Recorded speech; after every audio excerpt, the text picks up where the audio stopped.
Hello students, welcome to online classes for quantum mechanics. This is lecture 7 in which we will discuss about atoms.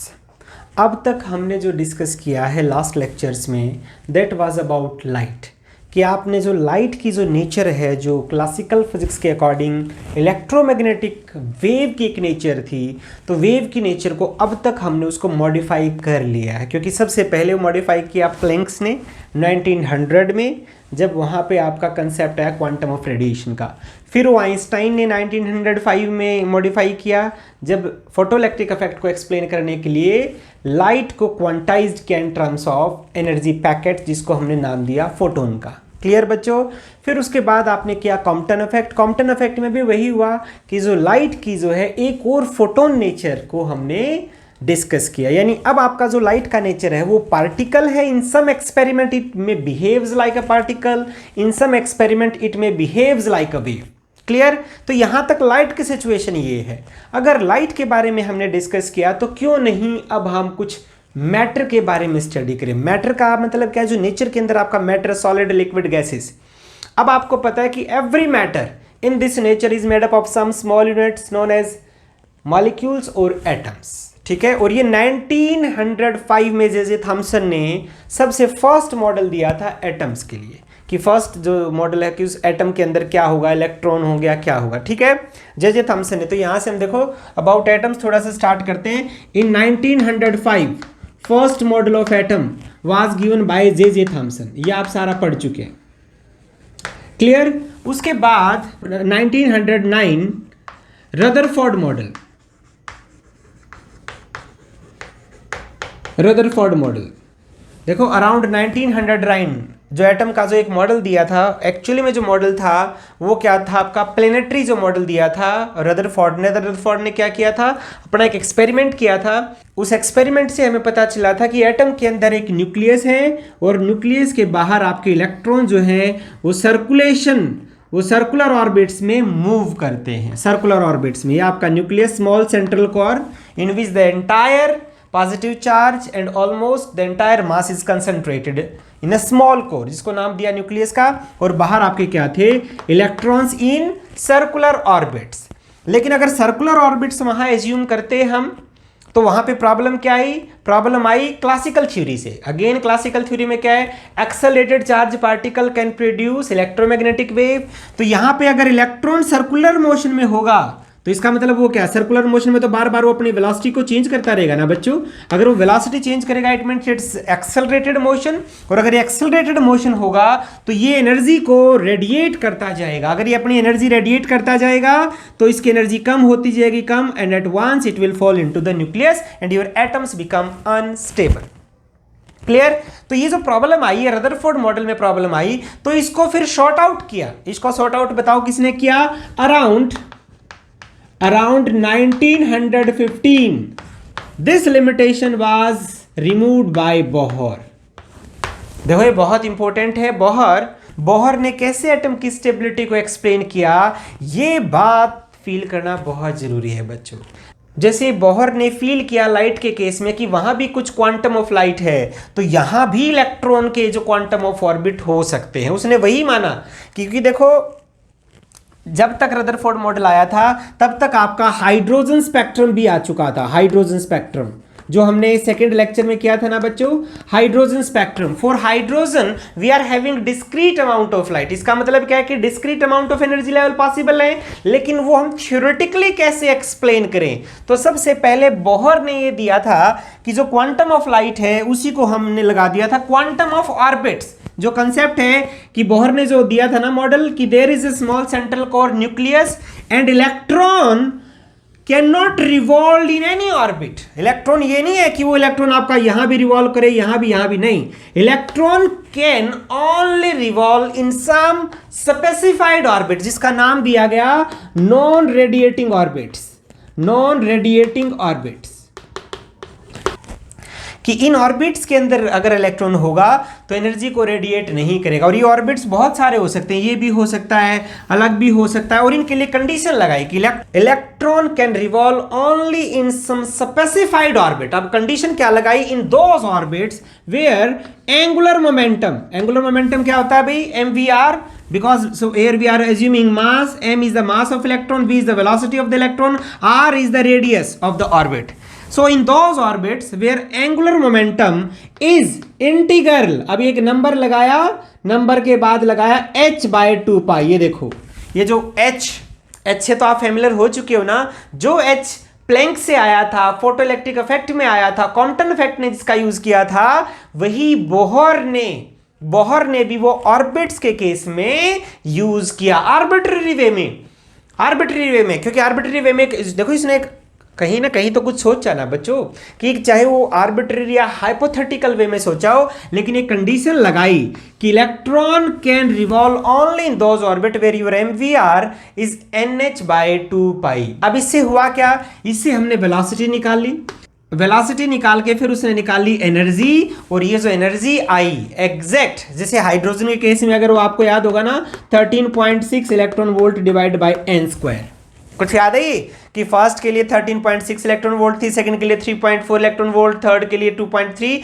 तो यहां पे क्या आया कि in case of hydrogen we are having discrete amount of energy level, discrete यानी n is equal to 1, n is equal to 1, n is equal to 2, n is equal to 3। तो ये ground state, first excited state, third excited, fourth excited state, यानी यहां पे क्या है, discrete amount of energy levels बच्चों, कि यहां पे all energies are not possible, certain amount of energies are possible and electron can jump from one level to another level। अब वो इलेक्ट्रॉन जा सकता है एक लेवल से दूसरे लेवल पे, ठीक है, तभी वो रेडिएशन देगा, लाइट देगा, और लाइट देगा तो एनर्जी आएगी, और उस एनर्जी के इक्विवेलेंट ही आपका फोटोन हाइड्रोजन स्पेक्ट्रम को एग्जैक्टली एक्सप्लेन कर पाया। अब यहां देखो बच्चों, बोहर ने जो कंडीशन ली वो हाइपोथेटिकली ना, जब उससे पूछा गया कि बताओ व्हाई दिस इज पॉसिबल, ऐसा क्यों है, ठीक है एनर्जी तो आ गई एग्जैक्ट जो थ्योरेटिकल वैल्यू, अभी आ तो गई कंडीशन, लेकिन अब इस कंडीशन को एक्सप्लेन भी तो करना पड़ेगा ना, लेकिन बोहर इस कंडीशन को एक्सप्लेन नहीं कर पाए।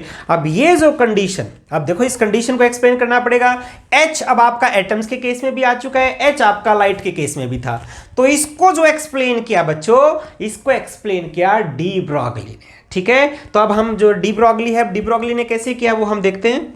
अब देखो डी ब्रॉगली ने अपना हाइपोथेसिस कैसे दिया। डी ब्रॉगली ने फिर वही किया जो उससे पहले रिसर्च हुए थे, जो उससे पहले एक्सपेरिमेंटल कंफर्मेशन हुई थी, थ्योरेटिकल एक्सप्लेनेशन हुई थी, वो सारी पढ़ी। उसने अबाउट लाइट भी पढ़ा कि इन सम एक्सपेरिमेंट लाइट में behaves like a wave, like diffraction, interference, polarisation. In some experiment light में behaves like a particle, like in black body radiation, photoelectric effect, Compton effect. Clear. तो जब light के दोनों nature हो सकते हैं, तो बात जब हम एटम्स के केस में आते हैं, तो एटम्स के अंदर क्या आपका इलेक्ट्रॉन है, इलेक्ट्रॉन एक पार्टिकल है, उसका एक रेस्ट मास है। तो अगर लाइट के दोनों नेचर हो सकते हैं, वो फोटोन भी हो सकता है, वेव भी हो सकता है, so what about your electrons, what about your matter. तो एक बार डी ब्रॉगली ने ऐसे ही एज्यूम किया, suppose we are assuming that your particle have the dual nature, यानी आपका जो इलेक्ट्रॉन है उसके पास भी दोनों नेचर है, कि there is some kind of wave associated with the particle. जैसे उसने वो एज्यूम किया, तो जो बोहर की आपकी आर्बिट्ररी कंडीशन थी ना बच्चों, उसको वो मैथमेटिकली एक्सप्लेन कर पाया। तो देखो डी ब्रॉगली ने थोड़ा सा ही चेंज किया, ज्यादा नहीं। आप देखो डी ब्रॉगली ने क्या चेंज किया, वही अब हम देखते हैं। De Broglie assumed the dual nature of matter and radiation, dual nature of matter and radiation।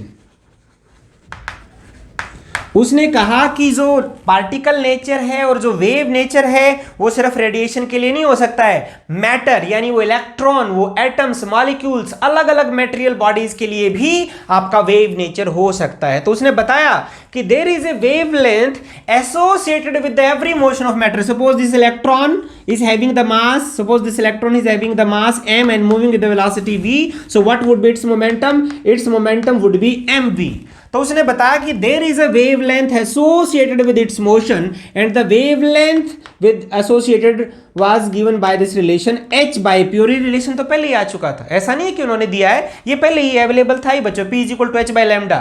सिर्फ अब उसने क्या कर दिया, this is the lambda for matter, wavelength for the matter is may be written as h by P, और P आपका क्या है mv।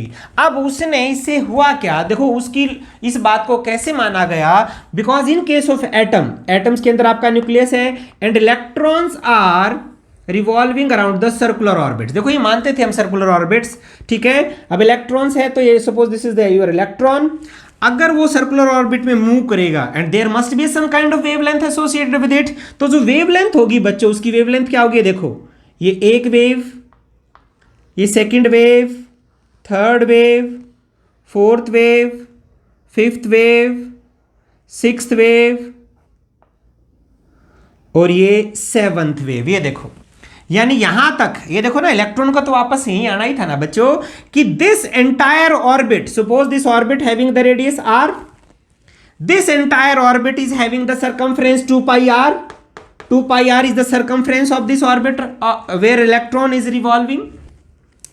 Now this orbit must contain integral multiple of lambda. देखो ना इसके अंदर या तो 7 वेवलेंथ होंगी या 8 होंगी या 10 होंगी या 10,000 होंगी, मतलब एक नंबर मिलेगा ना आपको। जैसे ऑर्बिटल बड़ा होगा या वेवलेंथ छोटी होगी तो नंबर, एक नंबर तो मिलेगा ना कि this orbital, this circumference must accommodate some integral multiple of lambda. Integral देखो एक नंबर का आना बहुत जरूरी था ना बच्चों। नंबर इंटीग्रल आएगा तभी डिस्क्रीटनेस आएगी और तभी वो बोहर की जो आपकी कंडीशन है वो उसको एक्सप्लेन कर पाएंगे। तो यहां पे जो डी ब्रॉगली ने एज्यूम किया कि there is a circumference of the electron 2 pi r, this circumference must have some integral multiple of lambda. ये देखो ना यहां पे जैसे मैंने दिखाया ना, इसमें 7 लैम्डास हैं ऐसे ही, क्योंकि देखो ना 7.5 तो नहीं हो सकती, अगर 7.5 होगी तो मैच नहीं करेगी ना बच्चों। अगर फेज मैच नहीं करेगा तो फेज टूट जाएगा, तो इलेक्ट्रॉन कैसे फ्लो करेगा।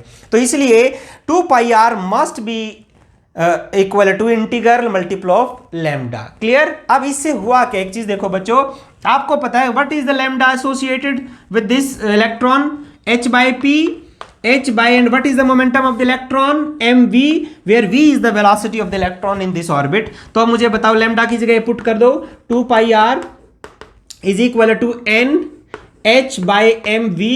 क्लियर बच्चों। अब mv को यहां पे ले आओ, mvr is equal to N H by 2 pi. ये देखो एक ऐसा नहीं रिलेशन पहले अवेलेबल था, बोहर ने रिलेशन बताया ही था, लेकिन फिर भी जब बोहर से पूछा गया कि बताओ ये कहां से आया, तो बोहर थोड़ा बता पाए थे बच्चों, क्योंकि उन्होंने हाइड्रोजन एटम को एक्सप्लेन किया और भी बहुत सारी चीजें की। लेकिन जरूरी नहीं है हर टाइम पे सारी चीजें वो क्लिक कर जाएं। तभी तो ये कहते हैं ना कि तभी तो रिसर्च में बहुत सारे लोग लगे रहते हैं। नहीं, और एक दिन आप भी अच्छे रिसर्चर बनोगे ऐसे ही, मतलब कुछ आप नया दोगे, मुझे पूरी उम्मीद है। अब यहां पे देखो बच्चों, अब ये जो कंडीशन है, ये बोहर की जो कंडीशन ऑटोमेटिकली 3 लाइंस में आई ना, किससे आई, आपका de Broglie hypothesis. De Broglie hypothesis क्या है, there are a waves associated with the motion of matter. अब यानी जैसे मैं चौक है, अगर मैं चौक को थ्रो करूंगा ना तो अभी सीधा ट्रेजेक्टरी तो हम क्लासिकल मैकेनिक्स में ऐसे ही मानते हो सीधा जाएगा, लेकिन इसके साथ भी एक वेवलेंथ एसोसिएटेड होगी और उस वेवलेंथ को हम क्या बोलेंगे, देयर आर मैटर वेव्स। वो क्या होगी, आपकी मैटर वेव होगी बच्चों, और उसकी वेवलेंथ क्या होगी, wavelength would be m by v। यानी अब अगर कार भी रोड पे चलती है, कार को तो आप देख ही पाते हैं ना, तो देखो उसके साथ भी एक वेवलेंथ है। हाँ, वो अलग बात है कि वो जो वेवलेंथ आप निकाले, कार की जो वेवलेंथ है, कार की क्या, suppose A car is travelling with the 200 kilometre per hour, बहुत तेज होगी ना, चलो 100 ले लेते हैं। हाँ, 100 और मास क्या कार का 1000 kg, 1000 kg अप्रोक्सीमेटली, और v वेलोसिटी क्या आपकी 100 किलोमीटर पर आवर। अब h की वैल्यू देखो बच्चों, h की वैल्यू 10⁻34 है, तो मुझे बताओ लैम्डा की वैल्यू इतनी कम आएगी कि आप उसको फील ही नहीं कर पाओगे। That's why the concept of matter waves is insignificant in case of macroscopic world. It is applicable only for microscopic world, जहां पे इलेक्ट्रॉन्स की बात होगी, प्रोटॉन्स की बात होगी, उस केस में आपकी मैटर वेव की सिग्निफिकेंट वैल्यू आएगी। क्या ये बात क्लियर है बच्चों। तो जैसे ही देखो अब आपके पास, यानी अब जो पार्टिकल है, अब पार्टिकल आपका पार्टिकल क्या, there is a wave associated with every particle, यानी यहां पे अब हमने पार्टिकल और वेव नेचर को मिला दिया यूजिंग दिस इक्वेशन। देखो ना, P means particle, lambda means wavelength, and both both are related with each other. That's why we are having dual nature of matter and radiation. क्या ये बात clear है? देखो चीजें बड़ी सिंपल हैं बच्चों, ज़्यादा टफ नहीं है, लेकिन आप इसको समझने की कोशिश करो। अब हमने निकाला थ्योरेटिकली।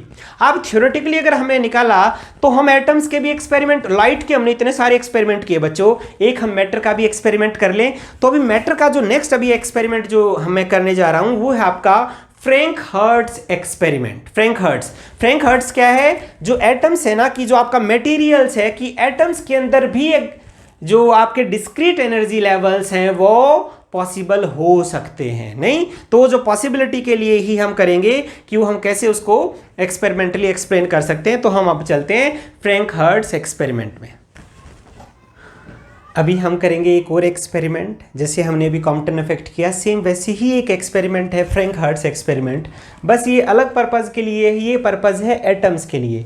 वो था जो आपका कॉम्पटन इफेक्ट है वो है लाइट की नेचर के लिए, लेकिन ये एटम्स के अंदर देखो कॉम्पटन इफेक्ट ने या फोटोइलेक्ट्रिक इफेक्ट ने या ब्लैक बॉडी रेडिएशंस ने लाइट के अंदर डिस्क्रीट वैल्यूज़ ऑफ एनर्जी निकाली है। लेकिन अब एटम्स के अंदर जो डिस्क्रीट वैल्यू है, जो जैसे आपको पता भी है कि बोहर मॉडल ने जो दी थी, लेकिन वो थ्योरेटिकल वैल्यू है। अब हम एक्सपेरिमेंटल उसको कैसे कंफर्म करें? एक्सपेरिमेंटल या तो हम कर सकते हैं स्पेक्ट्रम देख के, जो मैंने सेकंड लेक्चर में आपको बताए थे कि we are getting line spectrum. Line का मतलब ही क्या है? Because we are having discrete amount of energy levels. या ये एक्सपेरिमेंट भी किया बच्चों, देखो इसकी टाइम लाइन देखो, इन 1914 कॉम्पटन इफेक्ट थोड़ा सा हम आगे चले गए थे क्योंकि वो लाइट की हम स्टडी कर रहे थे, लेकिन जब हम अब एटम्स के केस में आते हैं तो एटम्स की तो अभी 1914 में, इसके बाद बोहर मॉडल या इसके आसपास ही बोहर मॉडल है, तो वहाँ पे जो आपकी एक्सप्लेनेशन थ्योरेटिकल आती है एक्सप्लेनेशन, लेकिन यहाँ से हम करेंगे एक्सपेरिमेंटल कि वाई वी आर गेटिंग और how we are getting the discrete energy levels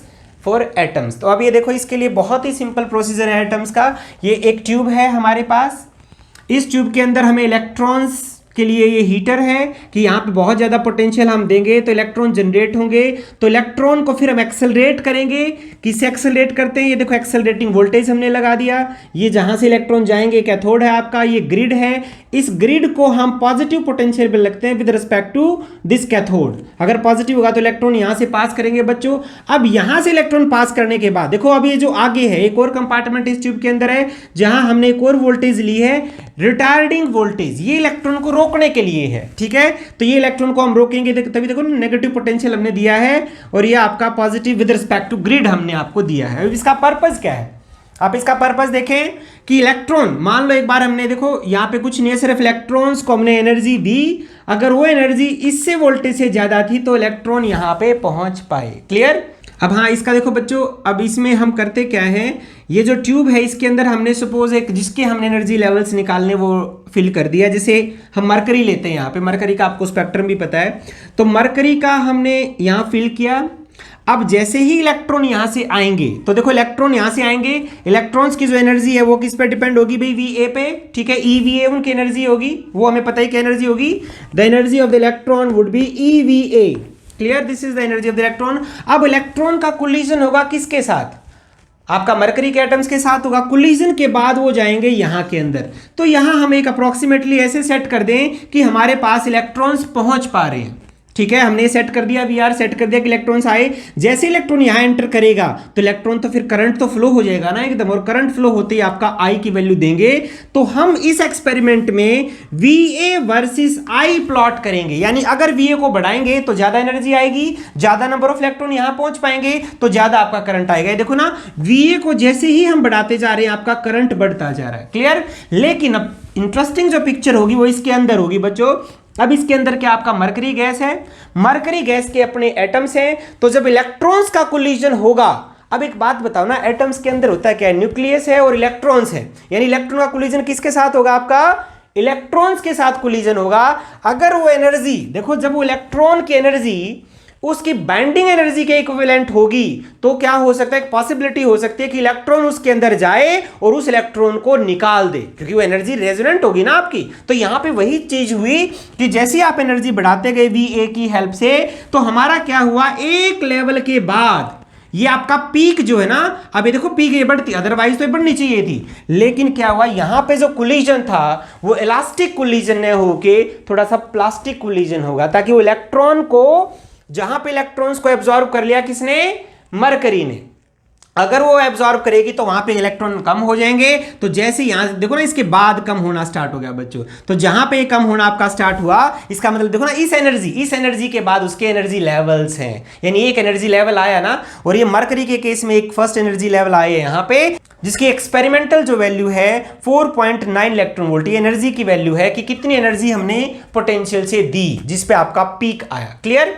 अब उसके बाद हम और बढ़ाते चले गए बच्चों, देखो फिर ये दोबारा से बढ़ना स्टार्ट हुआ क्योंकि अब एनर्जी ज्यादा होगी। फिर उसके बाद दोबारा एक और पीक आया, एग्जैक्टली कब, जब वो एनर्जी डबल होगी, क्योंकि मान लो एक जो एनर्जी है वो दो एटम्स के बीच में गई, तो एक बार पीक सेम वहां आया, ये ट्रिपल जब होगी उसके केस में आया।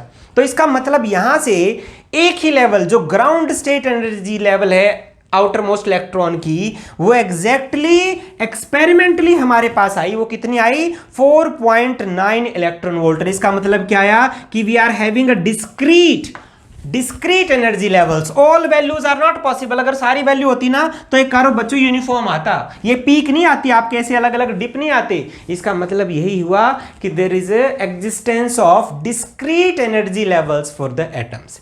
और एनर्जी कितनी आई, 4.9 इलेक्ट्रॉन वोल्ट, ये आई आपके एक्सपेरिमेंट से। ऐसे ही हम थ्योरी से निकालते हैं, थ्योरी से जो एनर्जी आई और यहां से एनर्जी आई, दोनों एग्जैक्टली मैच थी बच्चों। देखो लिखा हुआ experimental observed peak matches with the theoretical determined value. Clear.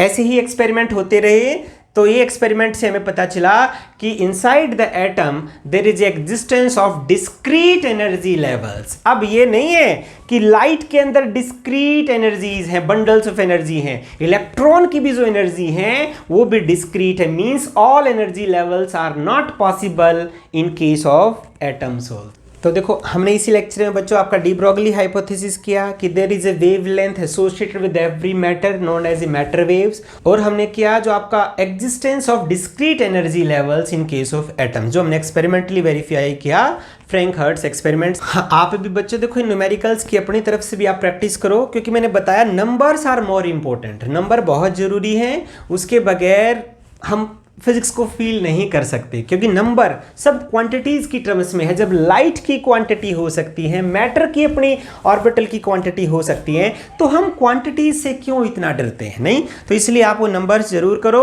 अब इसके बाद जो नेक्स्ट लेक्चर में हम करेंगे बहुत इंपॉर्टेंट एक्सपेरिमेंट है। जैसे हमने लाइट के कन्फर्मेशन, जो लाइट की वेव नेचर के भी एक्सपेरिमेंट किए, पार्टिकल नेचर के भी एक्सपेरिमेंट किए, तो ऐसे ही जो मैटर है उसकी जो वेव नेचर है, हमने उसके एक्सपेरिमेंट तो अब तक नहीं किए ना।